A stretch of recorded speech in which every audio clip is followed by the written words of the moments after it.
आशा केंद्रामध्ये सगळ्या इलाजाचं जो महत्वाचं फॅक्टर आहे तो आयुर्वेदिक इलाज पद्धती आहे. आम्ही आमच्याकडे लागणारे बरेचसे औषधं हे आमच्या आशा केंद्रामध्येच बनवतो. त्यानंतर पेशंटला ज्यावेळेस आमचे आयुर्वेदिक डॉक्टर्स बघतात, त्यांचं नाडी परीक्षण करतात, त्यांचा दोष कुठे आहे आणि त्या दोषावरती त्यांना कुठल्या प्रकारचं पंचकर्म दिलं पाहिजे यासाठी सजेशन होतं. मग तो पेशंट पंचकर्म विभागात जातो. जवळपास 7 दिवस आमच्याकडे पंचकर्माच्या थेरपी चालू असतात. आमचा दुसरा विभाग म्हणजे ॲक्युपंक्चर विभाग आहे. जवळपास 4 ते 5 डॉक्टर्स आमच्या ॲक्युपंक्चरमध्ये खूप चांगल्या पद्धतीने अभ्यासपूर्वक पॉईंट देण्याचं काम करतात. सर्व पॉईंट्सवर आमचा खूप अभ्यास केला जातो.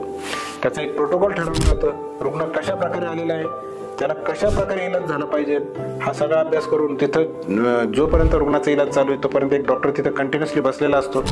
3 नंबरला येतं आमचं फिजिओथेरपी डिपार्टमेंट. आमच्याकडे इलेक्ट्रो फिजिओथेरपी आहे.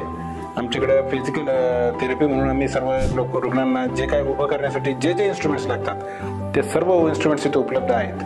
आता अजून काही नवीन इन्स्ट्रुमेंट जे असं वाटतं आम्हाला की हे गरज आहे तर ते तातडीने उपलब्ध करून देण्याचं आम्ही काम करतो.